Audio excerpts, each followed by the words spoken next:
Hello, my name is Edward Helmore, and today I'm going to present to you a history of redemption method of the theological approach to the topic of Sabbath. So, our working definition today of Sabbath, we're going to start with defining it basically as it first appears in the Bible in Genesis 2. And I'll just read it out to you. It says, "By the seventh day, God had finished the work he had been doing. So on the seventh day, he rested from all his work. Then God blessed the seventh day and made it holy, because on it he rested from all the work of creating he had done." And this verse is like the first occurrence and first initial sign of rest in the Bible and the topic of the ceasing and the stopping. And actually the Hebrew word Shabbat, from which the word Sabbath comes, is actually carries just the basic general meaning of stopping and ceasing. And so as we talk about it furthermore, we'll see the progression of Sabbath and how it picks up some cultic practices and then of course the development through the New Testament and Jesus' words on the Sabbath, and then we'll later make some comments onto how Sabbath has developed or being done away with in the modern Christian church and the element and the role that it could play for us.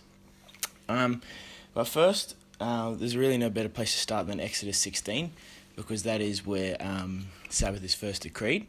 And essentially, Sabbath is the covenantal marker of the Mosaic covenant. So in the same way that the Noahic covenant had the rainbows and the Abrahamic covenant had circumcision, for the Mosaic covenant, Sabbath is that marker that is the thing that distinguishes the people of God and who they are. It's that covenantal boundary marker.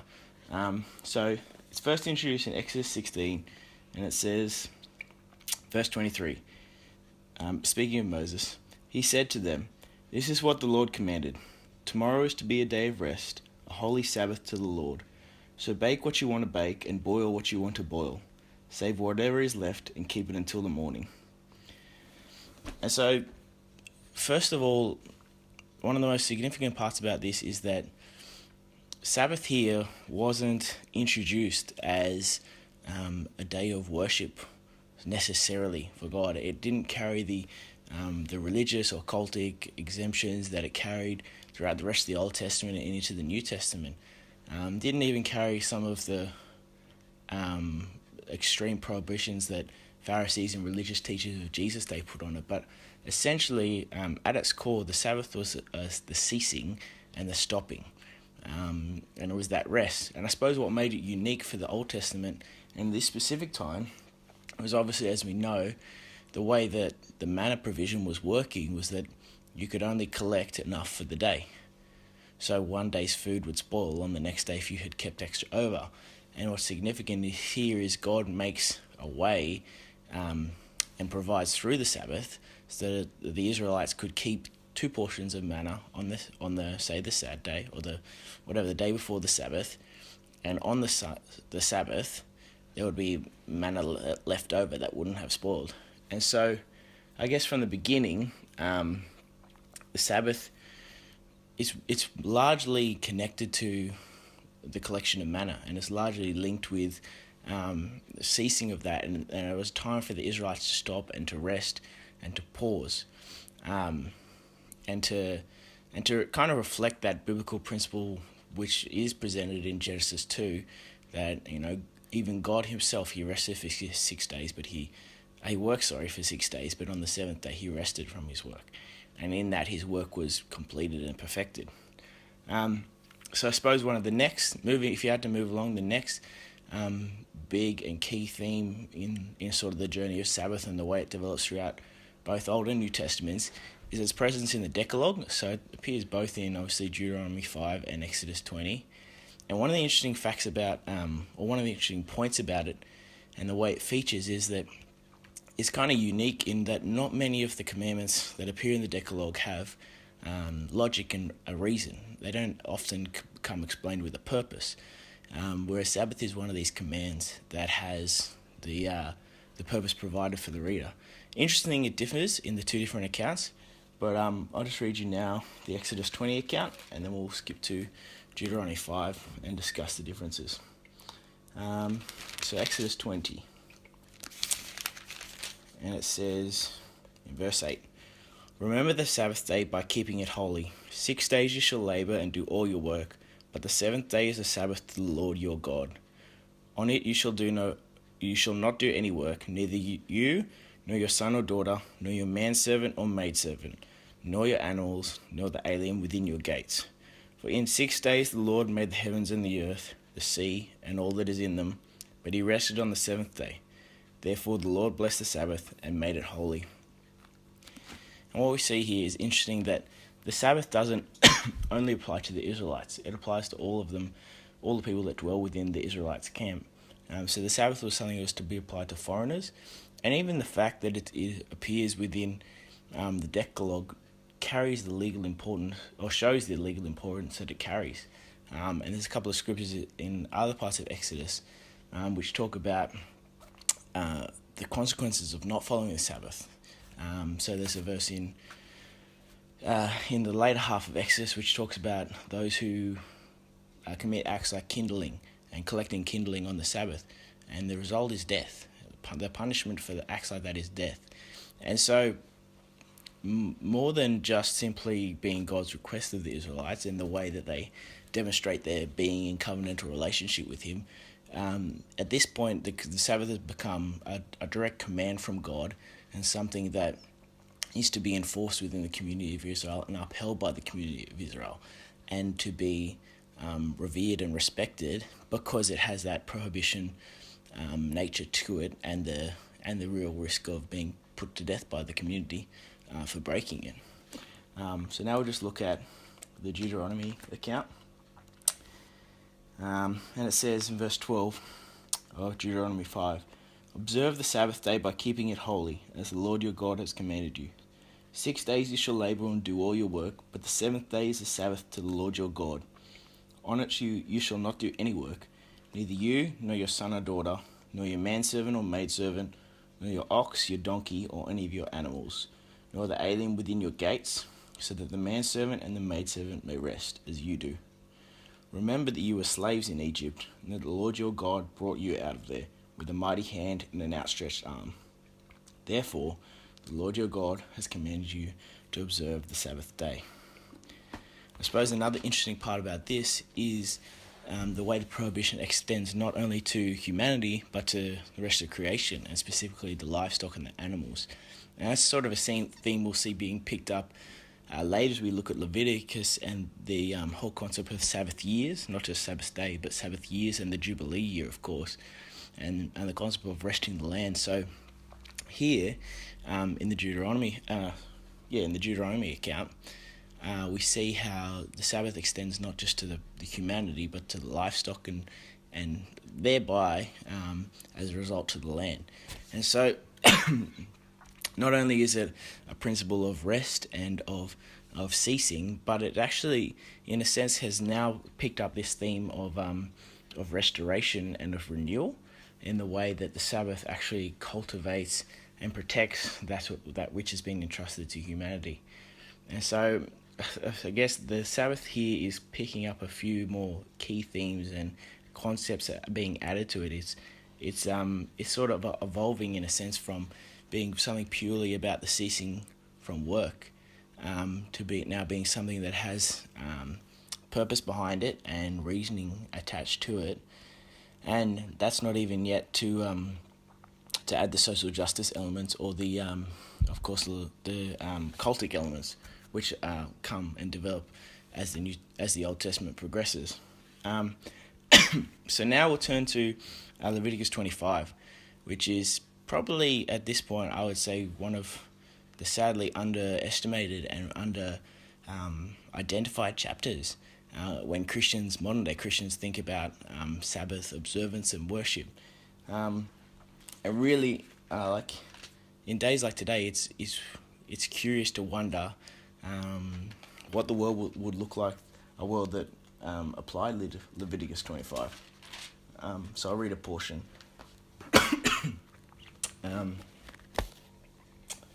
The Lord said to Moses on Mount Sinai, "Speak to the Israelites and say to them, When you enter the land I am going to give you, the land itself must observe a Sabbath to the Lord. For 6 years sow your fields, and for 6 years prune your vineyards and gather their crops.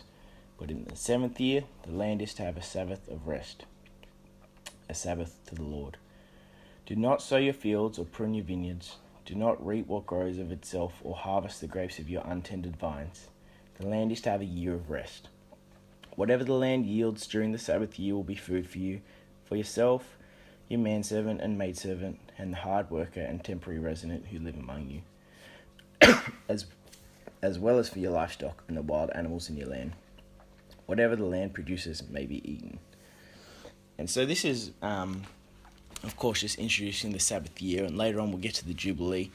But the Sabbath year is significant in not only its the way it cares for the land, but the community of Israel. Because in caring for the land in this way, it's introducing the concept of rest and enforcing it in the Israelite community.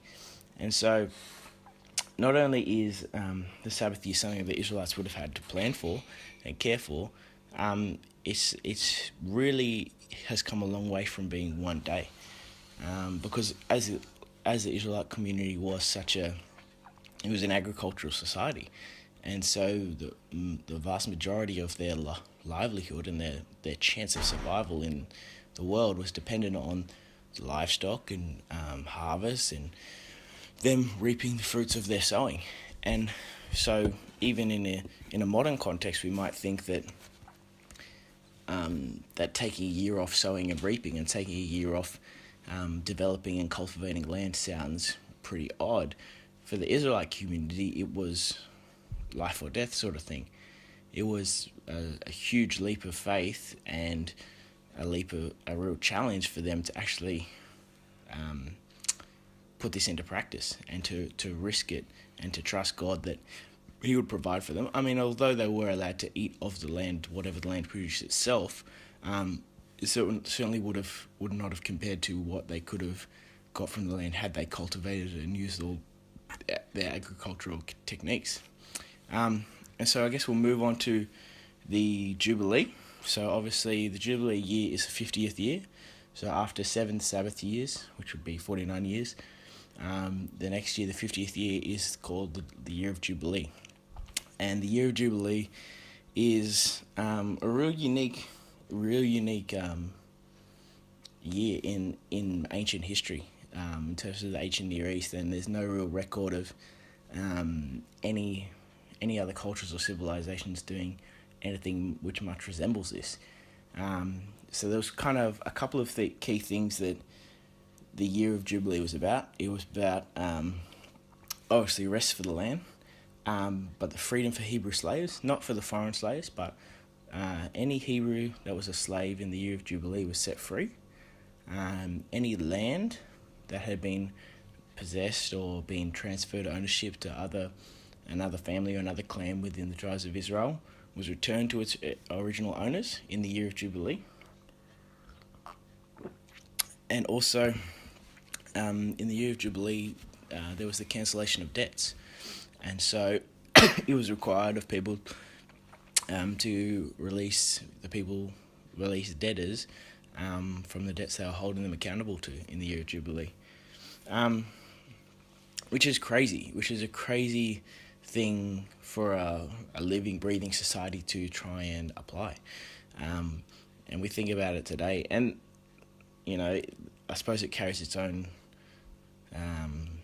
challenges with application, and we're kind of in the dark on how that would have gone.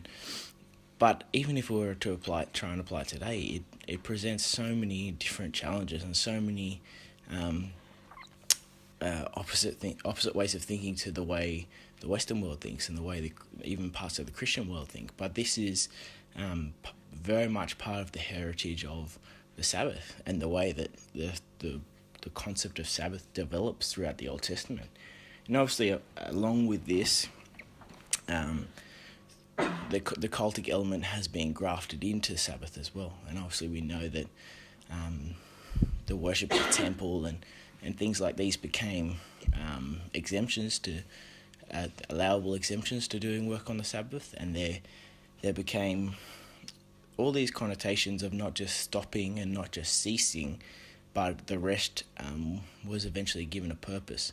And obviously the whole point of the covenant the Mosaic covenant is to remind the Israelites of their liberation from Egypt and from slavery. And I guess it's interesting how Sabbath develops over time, that instead of just a stopping, it turns into the remembrance, it turns into the commemoration of what Yahweh has brought them out of and what he's brought them to. And so that is kind of the catalyst for much of the development of Sabbath within the cultic practice of the worshippers of Israel. And then, of course, interestingly, Jesus comes along, and I suppose in the period, intertestamental period, that has arisen the Pharisees and the religious leaders who were the law experts of the day, who became the people who discerned what was appropriate for the Sabbath and what was not. It was these people whose job was to interpret the laws and to interpret the way the community of Israel was to apply them whilst they were under occupation from these foreign nations. And Jesus comes along and really shakes up what has been the concept of Sabbath to this point, because we've seen it sort of begins as a day of rest and a day of ceasing, and then slowly, gradually develops and snowballs into this concept of worshipping Yahweh, but also has this real social justice element to it, that debts can be cancelled and that people can be restored, and ultimately the real effect of the Jubilee year was to reset, so that no one generation was ultimately paid for the mistakes that the previous generation had made, because of the reset of the ownership of the land to its original owners.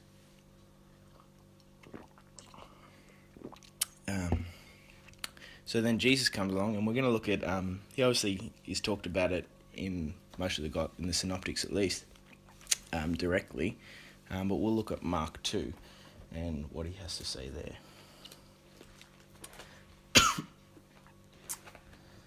So Mark 2, chapter verse 23, says, "One Sabbath, Jesus was going through the cornfields, and as his disciples walked along, they began to pick up some ears of corn. The Pharisees said to him, 'Look, why are they doing what is unlawful on the Sabbath?' He answered, 'Have you never read what David did when he and his companions were hungry and in need? In the days of Abiathar the high priest, he entered the house of God and ate the consecrated bread, which is lawful only for priests to eat. And he also gave some to his companions. Then he said to them, The Sabbath was made for man, not man for the Sabbath. So the Son of Man is Lord even of the Sabbath.'" And I'll continue to the second account as well. "Another time, he went into the synagogue, and a man with a shriveled hand was there. Some of them were looking for a reason to accuse Jesus. So they watched him closely to see if he would heal him on the Sabbath. Jesus said to the man with the shriveled hand, 'Stand up in front of everyone.' Then Jesus asked them, 'Which is lawful on the Sabbath, to do good or to do evil, to save life or to kill?' But they remained silent. He looked round at them in anger, and deeply distressed at their stubborn hearts, said to the man, 'Stretch out your hand.' He stretched it out, and his hand was completely restored. Then the Pharisees went out and began to plot with the Herodians how they might kill Jesus."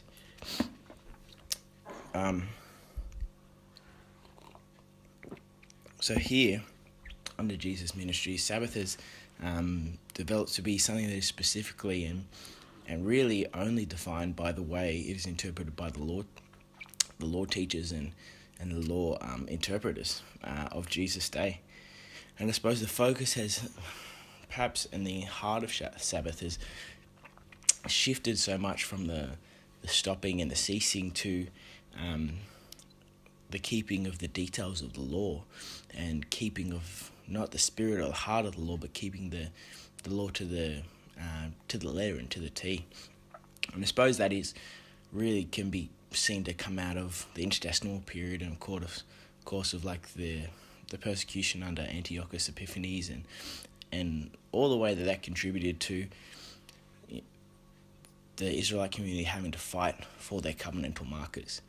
And of course, of all that was experienced with circumcision and the way Christians had to fight, the Jews had to fight for circumcision as a covenantal marker, Sabbath can kind of be seen in a similar light and can be understood, maybe not fully by Christians, but from a history point of view, it can be understood why they were so defensive about Sabbath and why it was so important to them to be applied to the law and to the T, was because their ancestors of within the hundreds of years, not the thousands, but their recent ancestors had died defending covenantal markers like circumcision and things like this. And Sabbath is one of those things that gets tied up and wrapped up into this spirit of the Israelites that turns into not wanting to do or break the covenant in any way, and as a result missing some of the heart of the spirit of the law and missing the heart of what the Torah was saying,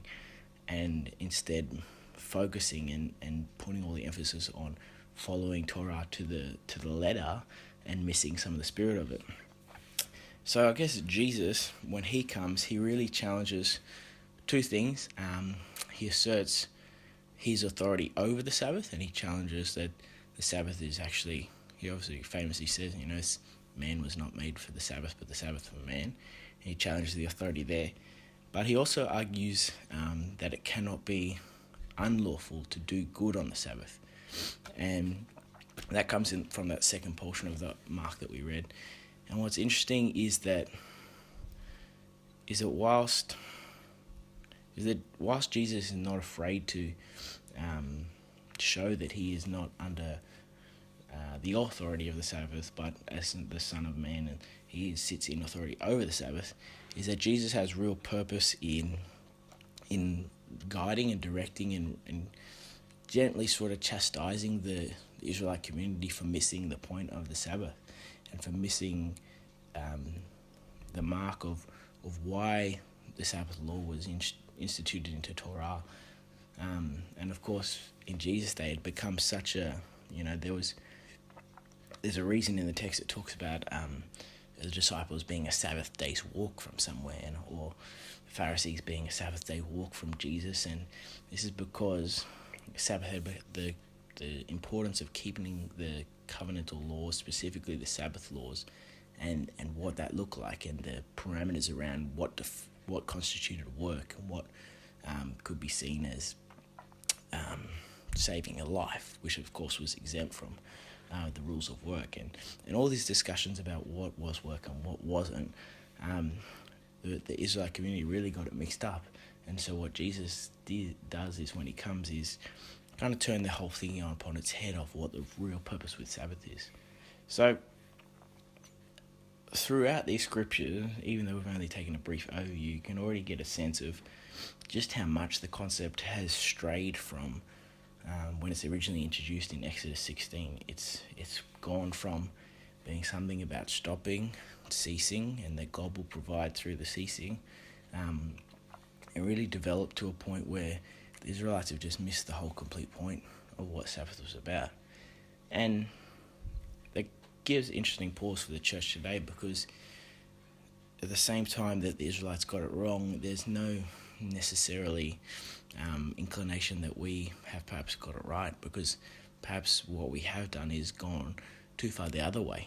And where the Israelites were so overzealous to enforce the Sabbath laws and keep them, Christianity today, especially in the West, has gone 180 degrees back the other way, and really in the modern church has forgotten the Sabbath laws and what they're about. And obviously we have Sunday services and Sunday worship, but it really doesn't carry any of the sense of what Sabbath meant even to the ancient Israelite community. I suppose in living in the society we live in, a lot of people come to the church with the attitude and the mindset of coming to stop and rest and contemplate and think on God, but a lot of people, it's the ticking of a box, and it's another event or another service or piece of time that's going to take up a space in their calendar. And so it's interesting, I find, how far Sabbath progresses, but then even today, how far it's neglected within the church. And we probably do live in a world that is perhaps more in need of the Sabbath than perhaps any civilization on earth before, because of the way we live our lives and the way we are 24/7 connected to each other, and the way we are on the go all the time. And we as humanity, especially in the West, struggle to deal with a work-life balance and when to stop and when to rest, and ends up people having to take 3-month vacations because they have neglected to take the one day out of their week to stop and rest and refresh their souls. And so, more than just being a biblical principle that develops throughout the text, I think Sabbath has some real implications and can offer some real guidance to the modern day church, and probably deserves more of a look in than it gets in most of our preaching and teaching. So I guess the draw away and the what now that we can do as Christians is to think and reflect on Sabbath and look at the ways that we can apply it in our lives today, and the times that we take to stop from our work and stop from our whatever it is we're doing, and to sit and dwell and rely and trust and hope and allow our needs to be provided from God as we sit in that rest, because that is ultimately what the Israelites were doing when they trusted God to provide manna for them on the Sabbath day, even though they hadn't gone out to collect any. And even in a world today when we have everything we could possibly need and we have all these comforts and luxuries, technically it should be easier for us to sit and rest and stop and contemplate being with God and all He has done. But it's not something that's prevalent within our society. Certainly in the Western church, it's not something that is nearly as prevalent as it could be. So I hope today has been thought-provoking and has caused you to think about how Sabbath can be applied in your life, and where perhaps you could do with biblical rest, and applying that concept of stopping and ceasing. And I hope the concept of Jubilee is thought-provoking to you, and the social justice elements of releasing people from debts and returning property to people, and even in a Western mindset, it just is so foreign to us that the cancellation of loans and these sort of things that would happen to the Israelite community. So I hope that's thought-provoking. I'll leave you with one scripture, and hopefully you'll hear it in a different light now that we've talked about Sabbath, because you'll have all heard it before. But it says, it's Psalm 23, verse 1-4. It says, "The Lord is my shepherd, I lack nothing. He makes me lie down in green pastures. He leads me beside quiet waters. He refreshes my soul. He guides me along the right path for His name's sake. Even though I walk through the darkest valley, I'll fear no evil, for You are with me. Your rod and Your staff, they comfort me." And I hope that after hearing and thinking about Sabbath, that you read that in a different light, and perhaps not a stop and rest and worship on Sunday morning for an hour and a half, but read that with fresh eyes and understand that Jesus can lead you beside those still waters and those quiet waters, and give you truly refreshing and soul refreshing rest. Thank you.